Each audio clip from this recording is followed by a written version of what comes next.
ஆம்பளைங்க அரசியலுக்கு வந்தாங்க, ஒரு சாதாரண அரசியல்வாதியா போயிடுறான். இந்த பொம்பளைங்க அரசியலுக்கு வந்தா பயங்கர பிரச்சனையா இருக்கு. ஒரு இந்திரா காந்தி வந்தாங்க, உலக வரைபடம் மாறிவிட்டது. புதிதாக ஒரு நாடு உருவானது. பங்களாதேஷ்ங்கிற ஒரு நாடு உருவாக காரணம் இந்திரா காந்தி, மறந்துடக்கூடாது. ஒரு ஜெயலலிதா வந்தாங்க, அண்ணன் செங்கோட்டை எல்லாம் பார்த்திருக்கிறாரு. இதோ அம்மா நிர்மலா சீதாராமன் இருக்காங்க. எங்க ஓடுறீங்க? வாங்க வாங்க வாங்கன்றாங்க. அக்கா தமிழிசை தன்னந்தனியா தமிழகத்தில் தாமரை மலர்ந்தே தீரும் அடி சொல்லிட்டே இருந்தாங்க. நிறைய முன்னுதாரணங்கள் இருக்கு. லேடிஸ் வந்து பவர் இல்லையா, சக்தி இல்லையா, ஒரு சின்ன இடம் கொடுத்தா நீங்க மொத்தத்தையும் மடக்கிடுவீங்கன்னு தெரியும். அதனால அப்படி அமுக்கி அம்மி வச்சுட்டு நீ தான் தெய்வம் அப்படியே உட்காரு, நீ நல்லவன் அப்படியே உட்காரு சொல்லிட்டு இருப்பாங்க. சுய முயற்சி தான் கொண்டு வர முடியும். யாரும் வளர்த்து விட்டு யாரும் வளர முடியாது. அரசியலில் யாரும் வளர்த்து விட்டு யாரும் உருவாவதில்லை. யாரையும் வளர்க்க யாரும் ஆசைப்படுவதில்லை. அதற்கு மேல உங்களுக்கு தெளிவு தேவைப்பட்டுச்சுன்னா பியூர் பாலிடிக்ஸ் கிளாஸ்ல சேர்ந்துருங்க. வணக்கம் சார். வணக்கம். நான் குமார சுப்பிரமணியன், முன்னாள் இந்திய விமானப்படை வீரர். எனக்கு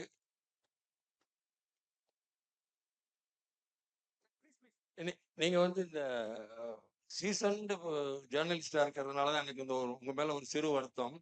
என்னன்னா, எல்லா பத்திரிகைகளுமே இல்ல எத்தனை பத்திரிகையாளருமே வந்து விஜயோட ஓட் பேங்க் என்னன்னே தெரியாம, அவருக்குன்னு ரசிகர் மன்றம் அதிக அளவுல இருக்கலாம், அவர் நிறைய சம்பளம் வாங்கலாம், அதனால அவருக்கு கூட்டம் சேரலாம், அதையே ஒரு ஓட் பேங்க் இருக்கும்னு நினைச்சு அவர் கண்டிப்பா ஒரு 3-4% இருக்கலாம். பட் நீங்களுமே அதை கொஞ்சம் கொஞ்சமா அடிக்கடி பேசி அவர் கொஞ்சம் ஹைப் கொடுக்குறீங்களோன்னு எனக்கு தோணுது. அவர் ஏதாவது ஒரு இடத்துல ப்ரூவ் பண்ணியிருக்கலாம். ஈவன் இந்த ஈரோட்ல வந்து ஏதோ கொஞ்சம் வாங்கியிருந்தா கூட ஒரு ஐடியா. நான் ஹைப் கொடுத்தோன்னே நீங்க எல்லாம் போய் ஓட்டு போட்டுருவீங்க. அப்படி கிடையாது ஐயா. இல்ல, நான் இது வரைக்கும் அதிகமா ஹைப் கொடுத்தது எங்க அண்ணன் ஜி கே வாசனுக்கு தான். இல்ல அது தெரியல. நான் வந்து சொல்லிட்டு இருக்கிறேன், அவரை மாதிரி அதிர்ந்து பேசாத, கெட்ட வார்த்தை பேசாத, திட்டாத, வந்து பாருன்னு சொல்லாத, ஒரு அக்லி பாலிடிக்ஸ் பண்ணாத. நீங்க படக்குன்னு போய் பாண்டேவே ஜி கே வாசன் சொல்லிட்டாரு, ஏன் ஓட்டு அவருக்கு தான் போட்டீங்களா? சார் நீங்க யாருன்னு எனக்கு தெரியும், நான் யாருன்னு உங்களுக்கு தெரியும், நம்ம 2 பேரும் யாருன்னு உலகத்துக்கு தெரியும். சார் வணக்கம். இங்க சார் இடஒதுக்கீடு இல்லாத இந்தியா வளருமா? நிறைவேற்றாத தேர்தல் வாக்குறுதிகளுக்கு அக்கௌண்டபிலிட்டி என்று ஒன்று வருமா? இடஒதுக்கீடு இல்லாத இந்தியா கண்ணுக்கு எட்டிய தூரம் வரைக்கும் கிடையாது. இடஒதுக்கீடை நீங்க அப்படி அகற்ற முடியாது. இடஒதுக்கீடு யாருக்கு என்பதுல ஒரு கவனம் வேணும். தேவையான சரியான கிராமப்புற ஏழைகளுக்கு போய் சேர்கிறதா, அதே சமூகத்தில் இருக்கக்கூடிய பணக்காரர்களுக்கு போய் சேர்கிறதா அப்படிங்கிறத நம்ம கிளாசிஃபை பண்ண முடியுமே தவிர, இடஒதுக்கீடு ஒதுக்க முடியாது, இடஒதுக்கீடு தவிர்க்க முடியாது, யாருமே அப்படி ஒரு முயற்சியில இல்ல. இடஒதுக்கீடு தேவை, சரியான நபர்களுக்கு தேவை. எஸ் சார் வணக்கம். நான் தூத்துக்குடியில இருந்து மால்ராஜ். சார் முன்னாடி நீங்க ஒரு 4-5 வருஷத்துக்கு முன்னாடி பேசும்போது சொன்னீங்க, இந்து சமய அறநிலையத்துறையை கலைக்கணும். கலைச்சிடலாம், ஆனா கலைச்சிட்டு கோயிலை யார்கிட்ட கொடுக்கறது, யார் நிர்வாகம் பண்ணுவான்னு நீங்க கேட்டீங்க. ஆனா இப்ப இவரு பிஜேபி தலைவரா இருக்கக்கூடிய அண்ணாமலை அவர்கள் வந்த பிறகு நீங்க அந்த முடிவை மாத்திக்கிறீங்களா சார்? என்னுடைய பார்வைகள் எதுவுமே பிஜேபி மாநில தலைவரா யார் வந்திருக்காங்கிறத பார்த்து இல்லை. என்னுடைய கேள்வி வந்து அப்படியே இருக்கு, அதற்கான பதில் இன்னும் கிடைக்கல. தமிழ்நாடு முழுக்க நீங்க வந்து அறநிலையத்துறையை கலைச்சிருங்க, யார்கிட்ட கொடுப்பீங்கிற கேள்விக்கு பதில் வரும். கபாலீஸ்வரர் கோயில் யாருக்கு போகும்? ஸ்ரீரங்கம் கோயில் யாருக்கு போகும்? யார் அதை பண்ணும்? ட்ரஸ்டிகளுக்கு கொடுக்கலாம். சாணக்கியா கொடுத்துருவா, ரைட். ட்ரஸ்டிகளுக்கு கொடுக்கலாம். அந்த ட்ரஸ்டிகள் யார்? இதுல நிறைய விஷயங்கள் இருக்கு. அப்ப முதல்ல நம்ம என்ன செய்யணும்னா, நிர்வாகத்தை சீர்திருத்த முயற்சி. தமிழ்நாட்டு அரசு சரியில்லை, ஆட்சி சரியில்லைன்னு நீங்க நினைச்சீங்கன்னா அதை சரி பண்றதுக்கு முயற்சி பண்ணணுமே தவிர, அரசியலே கூடாது, அரசியல்வாதிகளே கூடாது அப்படின்னு சர்வாதிகாரம் எவ்வளவோ தேவலாம். எமர்ஜென்சி காலத்துல ட்ரெயின் கரெக்டா வந்துட்டு இருந்தது தெரியுமோ அப்படின்னு சொல்லக்கூடாது. எமர்ஜென்சி காலத்துல ட்ரெயின் மட்டும் வந்தது இல்ல, நீங்க எத்தனை புள்ள பத்துக்கணுங்கிற வரைக்கும் அவங்க தீர்மானிச்சாங்க, மறந்துடக்கூடாது. சோ அப்படிப்பட்ட விஷயத்துக்கு கொஞ்சம் கனவுல வச்சுக்கணும். அப்ப நம்ம வந்து இருக்கிறத அறநிலையத்துறை சரியில்லைன்னா அதை சரி பண்றதுக்கான வழியை பார்க்கணும். ஒட்டுக்க காலி பண்ணி போறல, அதற்கான காலம் வரலாம். முதல்ல இது சரி பண்ண பிறகு முதல்ல நம்ம செய்ய வேண்டிய கடமை வந்து அறநிலையத்துறை சரி பண்றது. அப்புறம் அறநிலையத்துறை வேண்டாமா இல்லையாங்க அப்புறம் பண்ணுவோம். முதல் கையெழுத்துல போட போறேன்னு அண்ணன் அண்ணாமலை அவர்கள் சொல்றாரு, வரட்டும் பார்க்கலாம்னு தெரியல. எஸ் மேல. Hello hello sir, Satish Mambalam.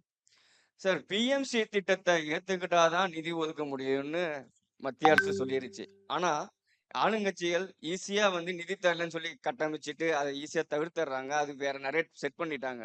அப்பனா பதில் வந்து நம்ம குடுக்குறோம்னு 1 மணி நேரம் அண்ணாமலைஜி பேசினாலும் அது எடுபடாம நிதி தமிழருக்கு தரமாட்டேங்கிறாங்க, வஞ்சிக்கப்படுங்கிற அந்த நரேட் தான் போய் போய் செட் ஆகுது. அது என்ன காரணம்? ஏன்னா இந்த பக்கம் அண்ணாமலை ஒருத்தர் பேசுறாரு, எதிர வந்து 20 பேர் பேசுறாங்க. அவ்வளவுதான். திரு அண்ணாமலை தனியா பேசிட்டு இருக்கிறாரு, எதிர வந்து 20 பேர் பேசுறாங்க. அது ரொம்ப முக்கியமான அந்த நெரேட்டிவ் வந்து ரொம்ப ஸ்ட்ராங்கான. நான் ஏற்கனவே பலமுறை சொன்னேன். அவங்க வந்து ரொம்ப பியூட்டிஃபுல்லா எப்படி கூட்டணி கட்சிகளை பூரா ஒருங்கிணைச்சு கொண்டு வந்திருக்காங்க, எப்படி வந்து அண்டை மாநிலங்களை பூரா ஒருங்கிணைச்சு கொண்டு வர ட்ரை பண்றாங்கிறத பாக்குறோம். இதெல்லாம் தான் அவங்களுக்கு வந்து ரொம்ப சாத்தியப்படுத்தி கொடுத்திருக்கு. சோ அவங்களுடைய நெரேட்டிவ் தான் அதற்கான காரணம். Yes, last 2 questions. எஸ். வணக்கம். முனியசாமி லட்சுமணன், அரும்பாக்கத்துல இருந்து. சமூக நீதி என்று பேசக்கூடிய இன்றைக்கு திராவிட முன்னேற்ற கழக அரசுல வந்து பாத்தீங்கன்னா ஒரு senior most leaders R S. Bharathi, முக்கியமான மந்திரி துரைமுருகன் போன்றவர்கள்லாம் ஒரு கடுமையான வார்த்தைகளை யூஸ் பண்ணி இது பண்றாங்க. அந்த மாதிரி நீதித்துறையவே ஒரு கேலி கூத்தாக்கு அளவுக்கு பேசுறாங்க. இந்த மீடியா வந்து இன்னும் அவங்க மேல வந்து உங்களுடைய கருத்துக்களை வந்து தெரிவிக்கணும். அதற்கு உங்களுடைய தீர்வு என்ன? சாரி, ரிப்பீட் பண்ணிருங்க. சாரி, மன்னிக்கணும். ரொம்ப சாரி, ரொம்ப சாரி. தயவு செய்து சீமான் சாருக்கு சீட் முன்னாடி ரெடி பண்ணுங்க. முன்னாடி சீட்டுங்க. எஸ். திராவிட முன்னேற்ற கழகத்தில் உள்ள முக்கியமான தலைவர்கள் ஆர்.எஸ். பாரதி, துரைமுருகன் போன்றவர்கள்லாம் ஒரு அரசியலுக்கு அப்பாற்பட்ட அநாகரிகமான முறையில பேசுறாங்க. அவங்களுடைய தகுதிக்கு இது வந்து ஏற்பது அல்ல. இந்த திராவிட முன்னேற்ற கழகம் இப்படியே பேசிக் கொண்டிருக்கிறது. இன்னைக்கு உள்ள மீடியாக்களும் சரி, நீதித்துறையா இருந்தாலும் சரி, ஒரு கேலி கூத்தாக இருக்கிறது. அதற்கு உங்களை போன்ற நடுநிலையாளர்கள் அதுக்கு ஒரு தீர்வு காண வேண்டும். நான் எதுக்கு தீர்வு காணட்டு? அண்ணன் சீமான் இருக்கிறாரு, சகோதரர் அண்ணாமலை இருக்கிறாரு. அவங்க வந்து திரு ஆர்.எஸ். பாரதி அவர்களுடைய லாங்குவேஜ்லயே பதிலுக்கு போட்டுட்டு இருக்காங்க. அது வந்து நம்ம நிறைய பார்த்துக்கலாம். ஒன்றும் யோசிக்க வேண்டியது, கவலை பண்ணல. எஸ். சார் வணக்கம். என் பேர் மணியரசன், உடுவாஞ்சேரியிலேருந்து வந்திருக்கேன். கொஞ்ச நேரத்துக்கு முன்னாடி பேசும்பொழுது திரு ஹச் ராஜா சொல்றது எடுபடலை, திரு சீமான் அவர்கள் சொல்றது எடுபடுது, அந்த மாதிரி ஒரு ஸ்ட்ராங்கா பேசணும் அப்படின்னு சொல்லியிருந்தீங்க. அதனால பிஜேபி வளர்றதுக்கு இங்கு உள்ள தலைவர்களும் மத்தியில் உள்ள தலைவர்களும் கிராமமாக சென்று நம் பழையபடி இந்த கம்யூனிஸ்ட் இவங்கெல்லாம் வளர்ந்த மாதிரி பேசுவதற்கு ஏற்பாடு செய்வாங்களா, உதவுவாங்களா? நீங்க தான் செய்யணும். நான் தான் செய்வேன். என்னை மாநில தலைவர் என்னையும் போடுங்க, நான் செய்கிறேன்.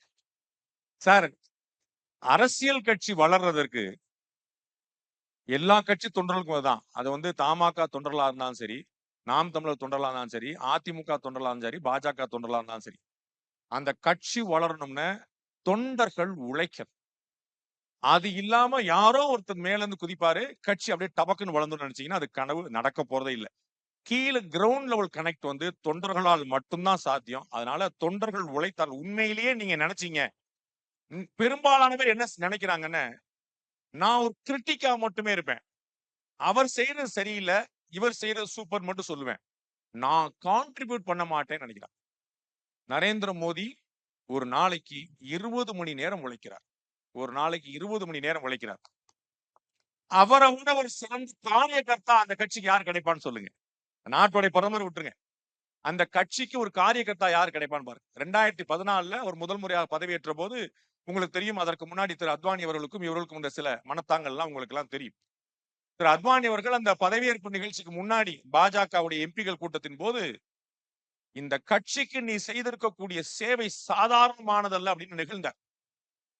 திரு மோடி அவர்கள் அதற்கு அடுத்து பேசும்போது, அம்மாவுக்கு பிள்ளை செய்யறது தேவையா, அது சேவையா, அது கடமை இல்லையான்னு கண்ணீர் விட்டார். அந்த மாதிரி நான் உழைத்து கொண்டே இருப்பேன். அன்னைக்கு வந்து ராஜ்நாத் சிங் அந்த கட்சியுடைய அகில இந்திய தலைவர். பிரதமர் வேட்பாளராக இருந்த நரேந்திர மோடி இந்தியா முழுக்க பிரச்சாரம் செய்து 400க்கும் மேற்பட்ட கூட்டங்கள் கலந்து கொண்டு பிரச்சாரம் முடிவுற்ற போது அகில இந்திய தலைவராக இருந்த ராஜ்நாத் சிங் போய் ரிப்போர்ட் கார்டு கொடுத்தார். நான் எவ்வளவு நிகழ்ச்சியில கலந்து கொண்டேன், எவ்வளவு நாள் நான் உழைச்சேன், எவ்வளவு மேடைகள் போனேன், ரிப்போர்ட் கார்டு கொடுத்தார். நரேந்திர மோடி உழைப்பாரு, நம்ம உட்கார்ந்துக்கலாம்னு நினைச்சா நடக்க போறது இல்ல. நரேந்திர மோடியோட 1/2 மணி நேரம் கூட உழைப்பேன்னு நினைச்சா தமிழ்நாட்டில் பிஜேபி ஆட்சி 2036க்கு முன்னாடியே சாத்தியம். நான் விமர்சனம் மட்டுமே பண்ணிட்டு இருப்பேன் அப்படின்னா, நாங்க ஹரியானால வந்துட்டோம், நாங்க டெல்லியில வந்துட்டோம், நாங்கெல்லாம் யார் தெரியுமா அப்படின்னு சொல்லிக்கிட்டே இருக்க வேண்டியதான். இங்க வர்றதுக்கு நீங்க உழைக்கணும். அண்ணாமலை உழைச்சா பத்தாது. ஒவ்வொரு ஊர்லயும் ஒரு ஹெச் ராஜா, ஒவ்வொரு ஊர்லயும் ஒரு பேராசிரியர் சீனிவாசன், ஒவ்வொரு ஊர்லயும் ஒரு கருப்பு முருகானந்தம், ஒரு ஏபி முருகானந்தம் போல ஒவ்வொரு ஊர்லயும் வந்து நிக்கணும். அப்படின்னா தான் சாத்தியப்படும். எஸ். வணக்கம். இப்ப ராமச்சந்திரன், இப்ப டெமோக்ராட்டிக் ஓட்டு முறையை மாத்த முடியுமா? அது இல்லாம இப்ப எல்லாரும் ஓட்டு போறாங்க. எமோஷனலா வந்து எல்லாம் ஓட்டு போறாங்க. அறிவுபூர்வமா அதை மாத்துறதுக்கு என்ன வழி? அது படிப்பு படிச்சவங்க எல்லாத்துக்குமே நீட்டு வச்சுக்கிறாங்க. எம்பியோ எம்எல்ஏ ஆகிறதுக்கு ஒரு நீட்டை வச்சா என்ன? அது கட்டாயமா பண்றதுக்கு என்ன வழி? அது யார்கிட்ட இப்ப முறை படிச்சா நல்லா ஓட்டு போடலாம்னு நினைச்சிட்டீங்கன்னா கிடையாது. அது வந்து ஒரு செக்டாரா போடுறாங்க. முதல்ல வந்து ஒரு மத சார்பு மாசா போய் ஓட்டு போடுறாங்க. அவங்க வந்து யாருக்குள்ள ஒரு கும்பலா போய் ஓட்டு போடுறாங்க. இவங்க சொல்லி அது கும்பலா போய் மொத்தம் அறிவுபூர்வம் சிந்திக்காம போடுறாங்க. அந்த மாதிரி சிஸ்டத்தை மாத்திட்டு இவங்க தான் ஓட்டு போடணும். அவங்க அறிவுபூர்வமா அவங்களை வந்து சிந்திக்க வச்சு ஓட்டு போடுற அந்த மாதிரி சிஸ்டம் எப்படி கொண்டு வருது? இதுக்காகவே நீட்டை எதிர்க்க வச்சிருவீங்க போல தெரியுதே. நீட் எதிர்க்க வேண்டாம். நீட் மாதிரி சொல்றீங்க. அரசியலுக்கு எப்படி